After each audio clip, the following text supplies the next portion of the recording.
les amis, alors oui, aujourd'hui je m'attaque à un test qui était très attendu en 2021, la Panamerica de chez Harley-Davidson, voilà, qui est juste derrière moi. Je viens de rouler déjà un petit peu avec, elle me laisse déjà de bonnes petites impressions, même s'il y a quelques petits défauts, quelques petites choses perfectibles.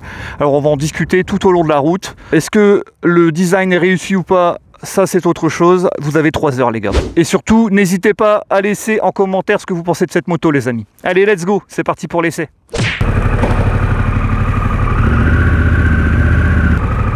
Bon les amis, le temps est pas terrible.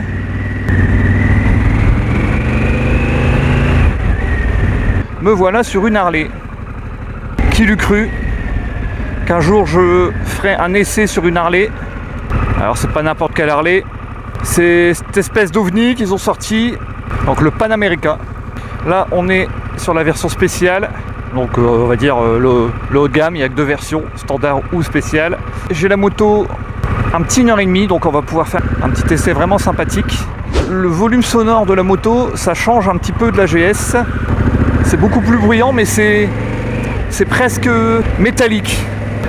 On est beaucoup plus bas sur la moto aussi que sur la GS Adventure. Alors je vais pouvoir aussi comme ça vous faire des comparatifs entre les deux, puisque vous le savez, j'ai la chance d'avoir dans mon garage la R1250 GS Adventure 2020. Ah d'accord. Bon, faut prendre l'habitude. Alors j'ai chaud par contre. On sent qu'il y a du Harley quand même dans le son. Alors position de conduite, je suis un peu vers l'avant quand même. Le poste de pilotage est très en avant. Mon dos est un peu courbé vers l'avant. Pas énorme, mais un petit peu quand même par rapport à la conduite bien plus droite d'un GS. On est vraiment beaucoup plus bas. Je vous montrerai tout à l'heure, vraiment pas de problème pour toucher. C'est même, je pense qu'à 1m70, il n'y a pas de souci. Alors il y a cette configuration, vous savez, au niveau des amortisseurs hein, qui abaisse le centre de gravité de 3 cm, environ 30 mm, pour justement faciliter son accès. On fera comme d'habitude, donc je vous disais un arrêt pour vous faire le tour un peu de la moto et vous en parler. Par contre on le fera assez rapidement parce que j'ai envie vraiment de profiter de circuler avec, donc on va essayer de s'arrêter le moins possible. Vous n'aurez pas des gros plans de fous furieux avec des drones, mais je vais surtout vous donner mon impression avec le peu de temps que j'ai devant moi. On sait tous et toutes que la première heure de pilotage c'est toujours celle sur laquelle on se base finalement pour le choix d'une moto, si on a le coup de cœur ou pas.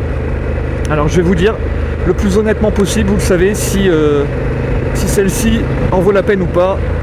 Alors je vais déjà vous parler dans un premier temps, en plus il y a un peu de vent aujourd'hui, donc de toute façon je n'aurais pas pu faire de drone, mais il y a un peu de vent, donc je vais pouvoir vous parler de la protection au guidon de cette moto. Alors la bulle bien plus basse bien évidemment que sur la GS Adventure. Alors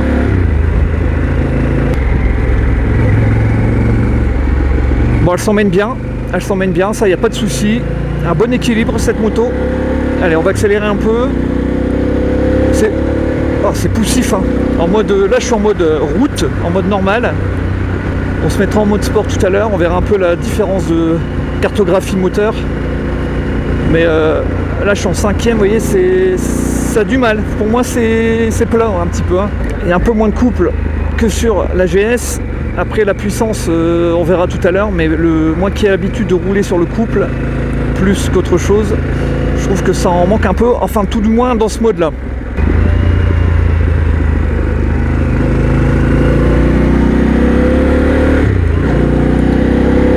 Honnêtement, au niveau des membres supérieurs, c'est vraiment pas mal. Je sens un petit peu de vent au niveau du haut des mains. Les protège-mains protègent pas assez, devraient être situés un peu plus haut je pense ici là. Donc je sens un peu d'air ici. Au niveau des épaules, forcément un petit peu là, l'extérieur des épaules. Et puis on va dire allez, à partir de là, donc haut du casque, c'est quand même l'enfer. Ouais, si on se lève, ouais non, ça protège pas assez pour moi là, il faudrait qu'elle arrive au moins ici. On verra après au niveau du réglage, mais il me semble qu'elle est en position haute. Sinon c'est pas mal du tout quand même, hein. Je trouve que les jambes sont un peu trop vers l'arrière, mais léger. Ça c'est vraiment mon ressenti perso, hein, ce que je vous donne, hein. Il faudrait vraiment que je sois un peu plus droit. Après j'ai l'habitude comme ça maintenant. Ça n'en dérangera pas certains. La boîte de vitesse, franchement, comme ça au premier abord, c'est vraiment pas mal. Assez souple, rapide. Franchement, on change les rapports assez rapidement. Alors pas de shift cam, hein, sur les Panamérica. Dans aucune des deux versions. Et même pas en option, hein. C'est pas prévu pour le moment. Après, on reviendra sur les tarifs. Voilà, on peut pas tout avoir non plus. Vous le comprendrez.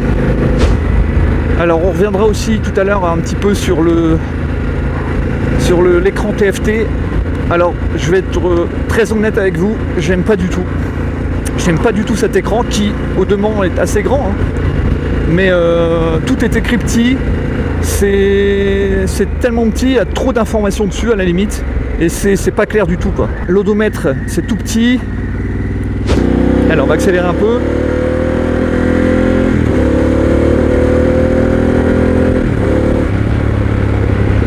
Ouais, je vais mettre en mode sport après parce que là pour moi ça manque.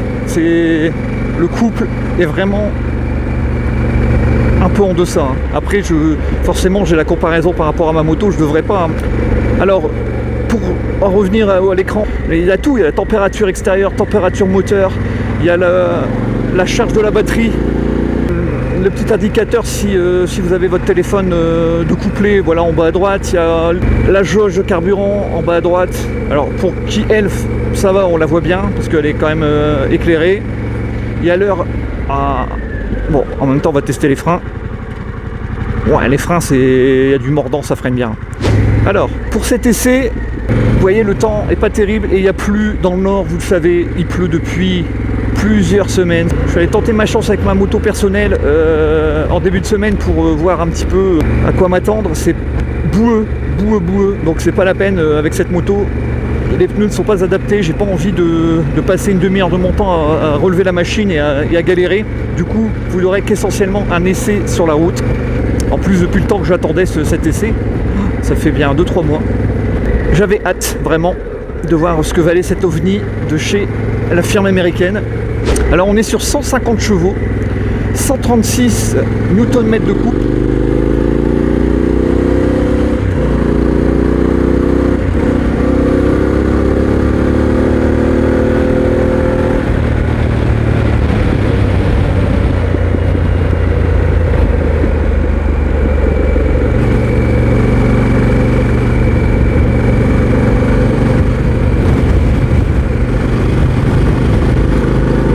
Sixième, ça a du mal à repartir en mode route, hein. Alors, parlons de la selle, tiens, tout de suite. Elle m'a l'air quand même assez moelleuse, elle m'a l'air confortable. À voir au bout de cet essai, mais de ce côté-là, pas de souci. Alors, mes avant-bras, malgré cette position un tout petit peu vers l'avant, c'est pas mal, vraiment pas mal. J'ai pas les bras trop repliés, ni trop tendus, non, ça va. C'est vraiment... En fait, je dois compenser avec mon dos, avancer, vous voyez, un petit peu comme ça vers l'avant, ce qui diffère un peu de la GS. Après, honnêtement, c'est vraiment pas mal, hein. Le réservoir est pas trop large, les jambes épousent bien la moto, c'est assez confortable. Je pense qu'elle peut rouler pendant assez longtemps sans forcément être fatiguée. Les rétroviseurs sont assez larges, assez grands, assez hauts. Et c'est franchement ça, super, rien à dire, bien positionné. Alors dans les virages, c'est pas mal, ça se manie bien. Par contre, c'est quelques vibrations et qu'est-ce que je sens comme chaleur au niveau des jambes déjà, hein. Ouais, je sens que le moteur chauffe, les amis. Merci monsieur. Par contre le bruit, on sent que c'est du Harley quand même, hein. Aux accélérations, c'est... Qu'est-ce que c'est bruyant. Ah, il y a du vent, hein. Alors on va faire un petit test que j'ai l'habitude de faire, vous le savez. On va se mettre en quatrième. On va se mettre à 50 à l'heure. Alors je me règle. Voilà, à 50 à l'heure. Et on va accélérer. On va voir la reprise, donc 4e 50.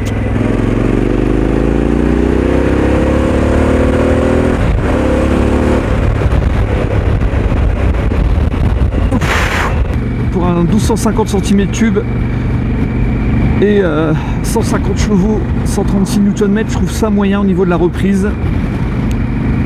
C'est mon avis personnel, attention, je vois déjà les rageux, les mécontents qui vont venir à grands pas, qui vont me dire oula, non mais c'est mon avis, c'est mon ressenti, hein, d'accord? Quoi qu'il en soit, déjà, bonne ligne, confort, on est bon. L'autonomie, cette moto est donnée à 350 km, un réservoir de 21 litres, je crois, donc ce qui est correct. Je crois qu'elle est donnée, alors ça j'ai vu lors de mes recherches, j'ai vu du 5, du 5,5 et du 6, donc on va faire une moyenne, on va dire qu'elle consomme du 5,5, comme ça on est bon à peu près. Voilà, donc du standard, hein. Mais je suis vraiment bas, hein. Regardez mes jambes, je sais pas si vous allez le voir, je suis vraiment plié, c'est vraiment très bas comme moto, on sent la veine Harley. Alors je confirme pour la chaleur, côté droit c'est un truc de fou, côté collecteur forcément, je sens la chaleur, fort, vraiment fort. Salut.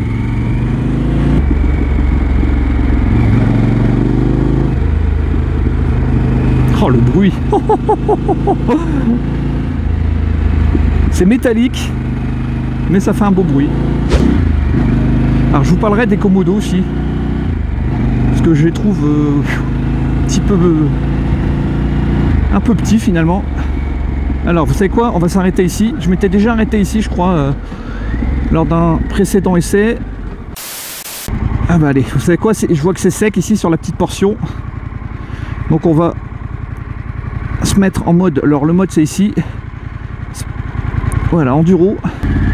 Je vais mettre debout pour voir.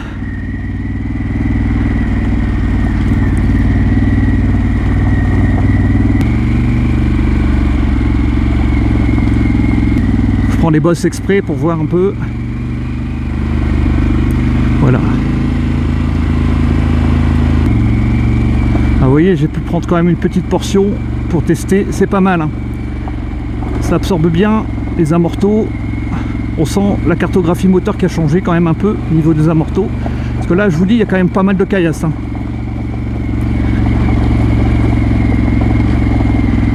Ouais.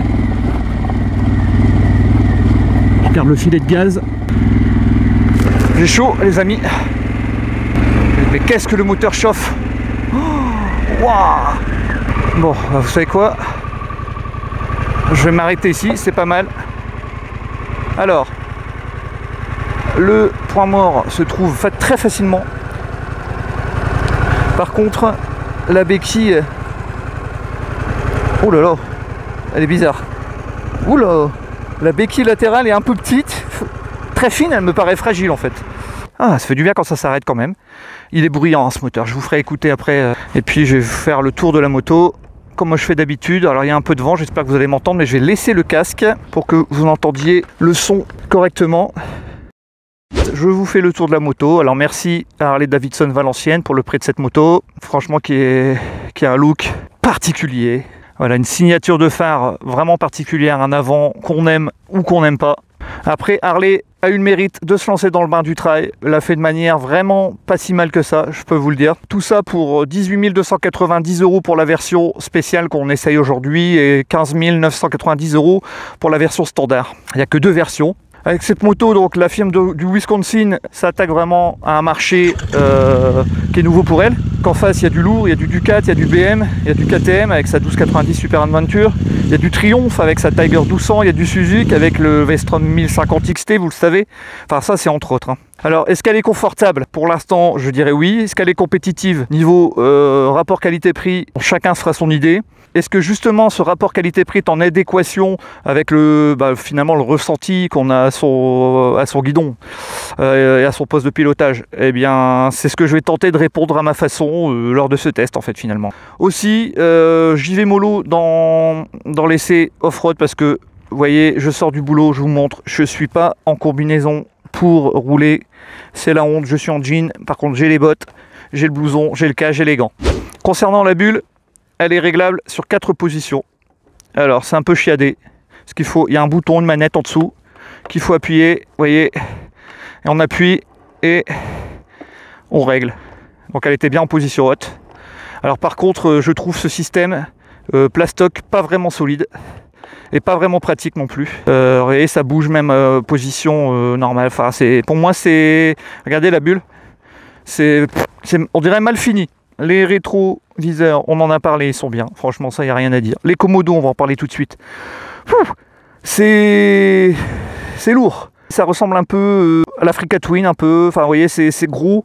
Et puis, c'est tout petit. C'est tout petit finalement. Donc là, on a les flèches pour naviguer dans le menu, pour valider, pour aller dans les menus. On a le clignotant qui est là juste en dessous, là, qui est à peine pratique. Il y a le klaxon là en dessous. Voilà. Il y a l'appel de phare ici, Komodo, l'appel de phare. Les poignées chauffantes. Et de l'autre côté, donc on a le démarreur. Donc position ouvert ou fermée et pour démarrer. Les warnings. Pour changer les modes de conduite, on y reviendra juste après. Et il suit, eh bien, pour recommander tout ce qui est volume, quand vous mettez par exemple votre téléphone, quand vous couplez votre téléphone ou votre oreillette. Le guidon, il est large. Il est large mais pas excessif par rapport même au GS. Il est dans la trempe de ce qui se fait maintenant. Alors l'écran TFT, je vous le remontre. Vous voyez, dès que je vais changer un mode au Komodo droit, ici ça va se modifier. Donc là on voit que je suis en mode off-road simple. Là je suis en mode réglable parce qu'il y a 3 modes que vous pouvez paramétrer vous-même. Mode pluie, le mode road standard, le mode sport qu'on va tester après et le mode off-road. Et un off-road plus qu'il faut, il y a une manip à faire. L'odomètre au milieu avec le kilométrage. Vous voyez le contour ici, mais franchement c'est tout fin, on voit pas très bien. C'est écrit tout petit, tout est écrit tout petit. Vous voyez, même en rapprochant, là je suis à 4 cm de l'écran. Même les triples, les partiels, tout est écrit petit, quoi. C'est vraiment trop petit. Et quand on est situé, vous voyez, je me mets à distance de la moto, c'est... Si tant est qu'il y a un peu de soleil, c'est vraiment limite. Et c'est ce que je lui reproche. Après, c'est orientable, vous voyez ici, de haut en bas, uniquement. Il y a une petite casquette, alors je ne sais pas si c'est vraiment utile, cette petite casquette, ce qui fait vraiment très cheap, très plastique. Justement, revenons-en au plastique.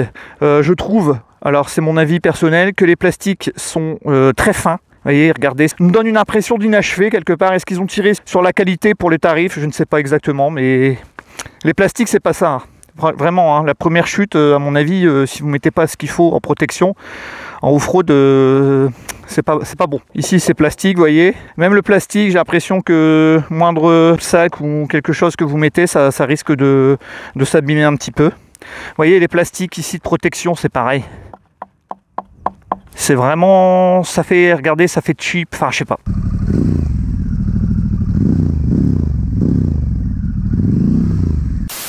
Concernant la moto, la Motor Company a créé ce 1250 Revolution Max, comme ils l'ont appelé. Vous savez qu'Harley aime bien donner des noms à ses moteurs. Donc là, on est sur le Revolution Max. Donc spécialement créé pour cette bécane. Vous voyez, le moteur côté comme ça, il est assez carré, je trouve. Donc on est sur un V-Twin, bien évidemment, un bicylindre qui est ouvert à 60 degrés. C'est un 4 temps, 4 soupapes. Il y a un double arbre à cam en tête.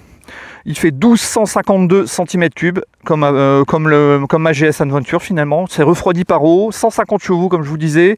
C'est 128 Nm de couple, atteint 6700 tours. Donc vous voyez, le couple, on est un petit peu moins quand même que la GS qui est à 136. Et beaucoup moins que la KTM 1290 Super Adventure qui est à 160 chevaux et 138 Nm. Donc c'est une injection électronique, norme Euro 5 et critère 1. Une belle ligne, moi je trouve, de ce côté-là. Donc le pot, c'est écrit Screaming Eagle Titanium dessus, il est pas terrible. Esthétiquement, je le trouve pas top. Moi, j'aurais osé le noir. J'aurais fait full black. Après, c'est vraiment une histoire de goût et c'est vraiment pour faire le mec qui est jamais content, quoi. La vitesse max, elle est donnée a priori sur papier à 220 km/h, donc 21 litres 2 pour le réservoir, vous voyez, qui est assez profilé, qui reste assez fin, nos jambes épousent bien. Pour moi, il y a une belle forme. Et le cadre, il est tubulaire en acier, le moteur est porteur, la selle assez basse, je vous montrerai après, hauteur de 869 mm jusqu'à 894 pour la standard, et là pour la spéciale, donc ici on est à 848. Vous voyez, 848 mm, c'est quand même assez bas pour un trail, il faut être honnête. Et ça peut monter à 874. Alors ici, la version spéciale que je vous présente propose en option pour 660 € le ARH, qui est donc ce que je vous ai dit, la hauteur qui monte et qui descend, là, de 30 mm. Donc c'est une hauteur de conduite adaptative qui baisse la précharge en fait, tout simplement. Donc le poids de la bête, donc pour la version ici, on est sur du 258 kg, tout plein fait. Sinon la version standard, on est sur du 245 kg. La transmission, donc c'est une boîte 6 rapports, qui est boîte de vitesse a priori très bonne. Transmission secondaire, là c'est là où je trouve que c'est vraiment où le bas blesse. On est sur une chaîne. Et c'est là où justement par rapport à la GS on est loin, parce que pour un 1250 qui se veut quand même assez puissant et capable d'aller partout, je trouve que garder encore une chaîne, ça c'est une erreur. Mais bon, après voilà, on comprend le tarif justement. Maintenant s'ils avaient mis autre chose qu'une chaîne, je pense que la moto aurait pris en prix. Donc là on est sur les suspensions semi-actifs, sur la spéciale, avec ajustement de la précontrainte à la charge. Parlons du train avant. On est sur la suspension réglable, fourche télescopique, donc inversée, comme ça se fait beaucoup maintenant. C'est du Showa, c'est 47 mm, un débattement de 191 mm que je vous montre ici. Bon, c'est pas fou, mais ça suffit largement. Le réglage se fait sur la précharge, la détente et la compression. Les freins, c'est du Brembo, on le voit ici même. Ce sont des étriers radio 4 pistons, 2 disques qui font des diamètres de 320 mm. Donc l'ABS est couplé, c'est du Bosch avec le Brembo, je crois, qui prend l'angle en compte. Donc les pneus d'origine, vous voyez qu'ils sont estampillés Harley Davidson. Les Scorchers, donc des Michelin, donc c'est ni plus ni moins qu'un rebadgeage fait par Harley Davidson, mais sinon ce sont les Anaki Adventure de chez Michelin. C'est exactement les mêmes pneus que j'ai sur ma GS actuellement. Donc c'est des jantes tubeless, moulées, rayonnées, en option sur la spéciale, pour 600 €. Pour le train arrière, les amis, on est sur du mono-amortisseur Showa, débattement de 191 mm. C'est du 1 piston pour les freins, un disque, diamètre 280, et c'est un étrier flottant. Alors pour les couleurs de la moto, pour le standard, on est soit sur du black vivide ou sur du Grey River Rock pour 300 € de plus. Et pour la spéciale que voici, on est sur du Vivid Black noir, qui est celle que je vous présente. Ensuite, on a du gris métallique pour 270 € ou du Green Deadwood pour 270 € de plus. Sinon, on a la version qu'on voit un petit peu aussi sur qu'on avait vu un petit peu sur les teasers, là, l'espèce de orange, donc ce qu'ils appellent Orange Stone Watched Right Pearl, là, orange plus blanc en fait. Et elle par contre, elle vous délestera de votre porte-monnaie de 600 € les poteaux. Vous voyez que j'ai eu la version avec le petit top case Harley Davidson, qui est exactement le même top case que j'ai chez SW Motech, voilà, la même taille, c'est exactement le même. Je pense qu'il doit y avoir une coopération là-dedans, parce que c'est exactement le même, sauf qu'il y a écrit Harley Davidson. Alors maintenant parlons un petit peu de la face avant. Donc je sais pas ce que vous en pensez vous, mais bon, ça fait vraiment un nez de requin devant. Ça fait un peu de shark. La barre de LED là devant, on se dirait vraiment celle du Fat Bob. Finalement ils ont repris ce qui fonctionnait bien sur Harley, enfin chez Harley. Le V-Twin reste visible un peu. Le sabot moteur que voici. Alors ce qui a la particularité, déjà de protéger forcément, mais ce qui est risible, c'est que juste derrière il y a la batterie. Alors la face avant, encore une fois, on aime ou on n'aime pas, mais je trouve que ça fait vraiment une gueule assez mastoc. L'arrière, c'est un peu plus fin, voilà, c'est vraiment une ligne beaucoup plus fine, je trouve, standard.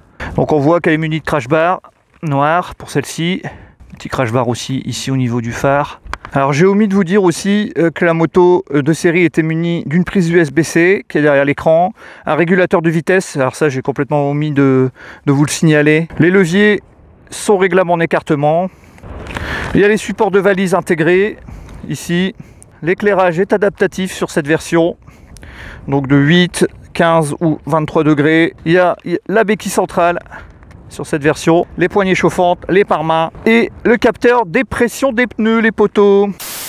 Pour moi, les points positifs, c'est l'esthétique, mais c'est aussi un point négatif, ça dépendra. La partie cycle, ça c'est une bonne moto, voilà, qui se pilote bien, on est bien sur sa selle. Le confort, on est bien. La souplesse du Twin, finalement, c'est assez souple, même peut-être trop. L'équilibre, ça c'est vraiment sur tous les trails maintenant. Et le tarif qui reste quand même assez bon. faut être honnête. Maintenant les points négatifs, vraiment, c'est cette ergonomie du TFT qui est, je vais être un peu brut mais nul. Les commodos qui restent non éclairés, alors ça c'est pareil que sur la GS, donc voilà, c'est un point négatif qu'il fallait signaler. Les plastiques qui sont un peu cheap. Il n'y a pas de shifter, il n'y en aura pas. Et le rayon braquage que j'ai testé tout à l'heure, que je ne vous ai pas montré, mais on testera là en partant, qui est vraiment un peu limite. Donc ça, c'est vraiment les points négatifs sur cette moto pour ce qui me concerne moi. Hein. Alors de série, cette moto est munie donc, de 5 modes de conduite. Donc le sport, le road, l'off-road plus et la pluie, qui combine donc une cartographie moteur, une réponse moteur et à la poignée de gaz, un réglage du frein moteur électronique, un réglage de l'ABS arrière qui est désactivable. Donc ça c'est quand même plutôt pas mal pour le mode off-road. Du traction control qui est désactivable et des suspensions électroniques, donc sur cette version spéciale uniquement. Et à ces 5 modes, on peut ajouter 3 modes customisables à volonté, alors qu'il n'y en aura qu'un seul sur la version standard les potos. Il existe une aide au démarrage en côte, mais qu'elle est de série les potos. Alors le rayon de braquage, je confirme, il est vraiment lâché à fond, vous voyez.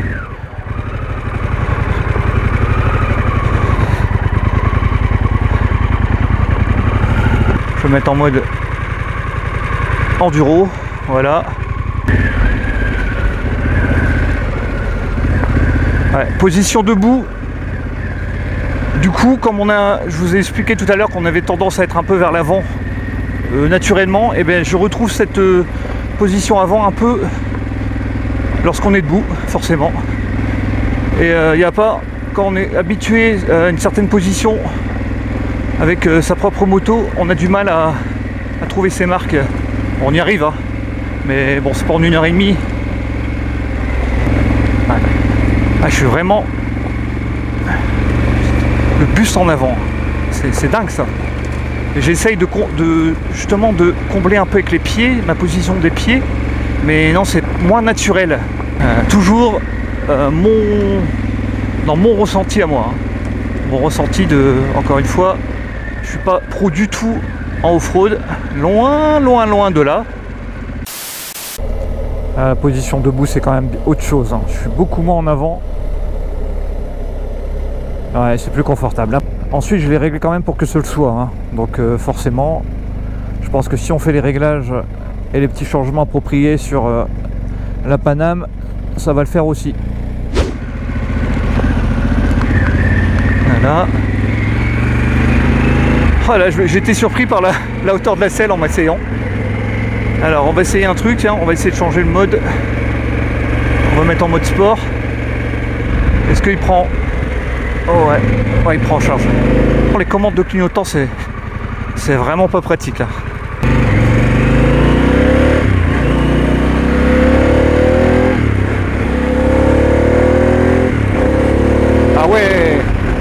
Ah ouais les amis, en mode sport c'est autre chose. Hein. Ah ouais, il n'y a pas photo. Hein.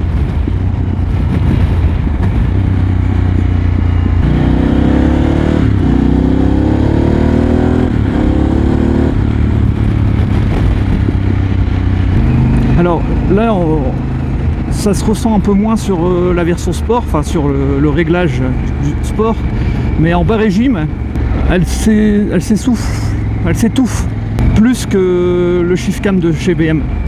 Alors ça reste quand même très correct, mais on sent que c'est plus poussif, il faut la cravacher. Hein. En fait, vous avez deux motos en une.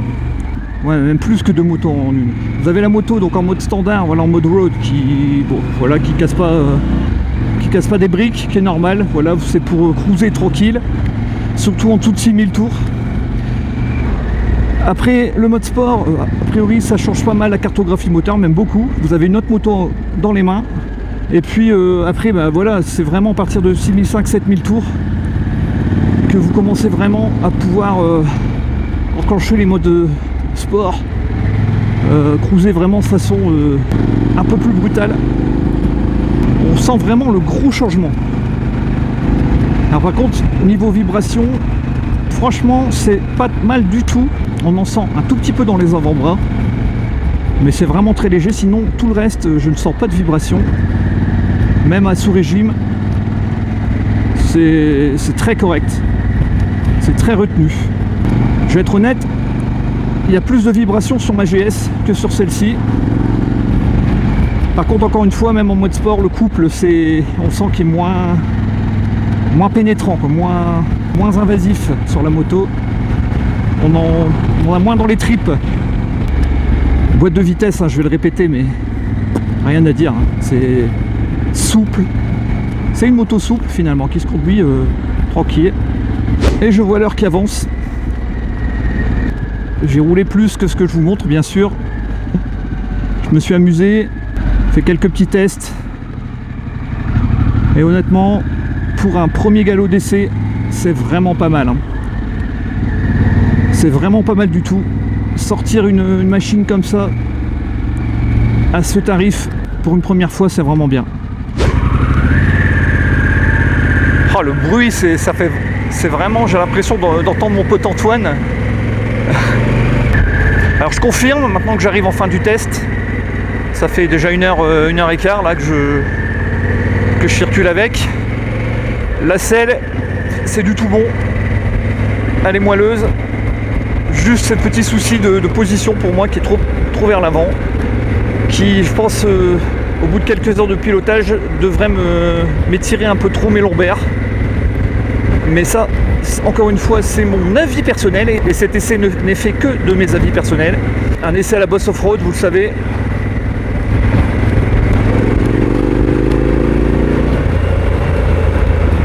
J'étais en 5e, hein, les amis, quand j'ai accéléré. En tout cas, la boîte de vitesse, c'est du tout bon. Le moteur, voilà, je vous l'ai dit, ça dépend le mode dans lequel vous circulez. Il manque un peu de couple, la puissance est là, le bruit est là. Le freinage, rien à dire de toute façon maintenant sur toutes les motos quasiment, il n'y a pas de souci. Le frein arrière, je vous en ai pas parlé, mais il fait le boulot. Voilà, il freine plutôt bien. Il répond présent, on sent qu'il a de l'accroche. Et non, franchement pour cruiser tranquille, c'est très bien. En plus, comme tous les trails, cette moto a la particularité de pouvoir aller vraiment partout. Maintenant, c'est une machine qui est lourde, qui est très lourde. Je vous l'ai dit, on est entre 250 et 260 kg. Donc pour ce qui est du off-road, ce sera vraiment réservé à ceux qui auront un niveau voilà, assez bon, on va dire, assez dingue. Et faut avoir du bagage, je pense. Un peu comme la mienne d'ailleurs.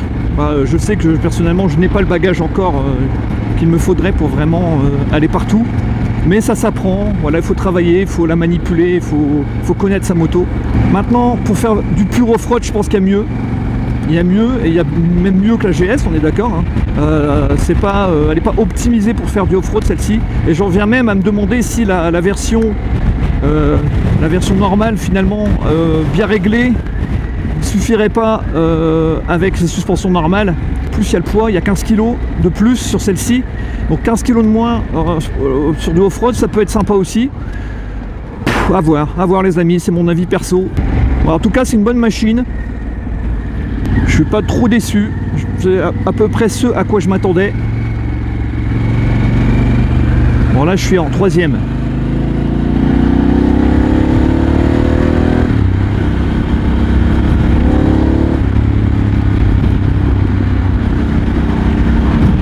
Je suis à 4000 tours. 4000 tours en 4e.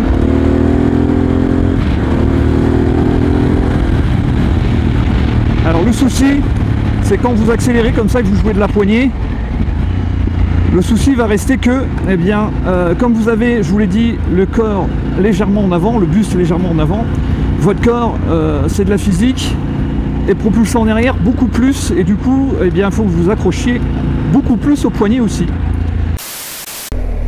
Un mode dynamique sur le GSA, petite accélération franche pour vous montrer.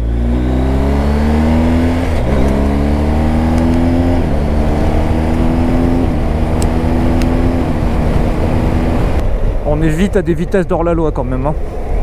Enfin, bref, vous l'aurez compris, en mode sport, ça peut être amusant aussi pour celui qui veut, enfin celui ou celle d'ailleurs, parce que pour le coup, comme c'est une moto qui reste relativement basse, eh bien la jante féminine, qui parfois sont assez restreints sur certaines motos parce que trop petites, enfin, trop haute la moto par rapport aux personnes. Du coup bah là pour le coup je peux vous le dire, c'est pas très haut, donc pourquoi pas. Après reste à dompter le poids. Bon bah ma foi, je suis à 1h26, ça va, j'aurai peut-être 2 minutes de retard, mais ça va le faire. Je dirais qu'il y avait des bouchons, que c'est à cause d'eux.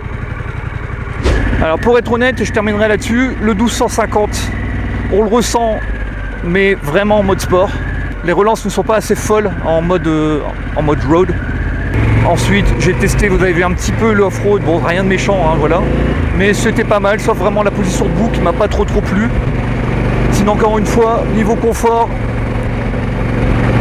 c'est du tout bon. Voilà les amis. Eh bien, j'arrive à la concession. Donc je vais vous laisser, j'espère que ce petit essai façon Boss Off-Road vous aura plu. Si c'est le cas, n'hésitez pas à laisser le petit pouce bleu qui va bien. Voilà, ça fait toujours plaisir de voir que son travail plaît. Et puis bah, moi je vous dis à bientôt pour d'autres essais, pour d'autres voyages, pour d'autres délires sur la chaîne. Encore merci à tout le monde, à tous les abonnés, et je vous dis à très vite. Et puis bah, on se retrouve très bientôt pour d'autres essais, j'espère, parce que là ça faisait longtemps.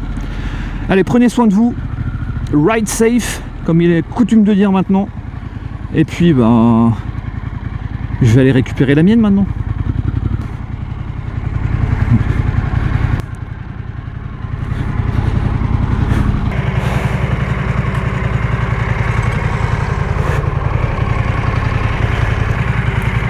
Je vous montre la différence de gabarit. On n'a peut-être pas forcément l'habitude de les avoir les unes à côté des autres. Vous voyez, il y a une différence quand même. Au niveau de la hauteur de selle, je ne sais pas si vous le voyez. Allez, on va aller la rendre maintenant. Ciao les potos.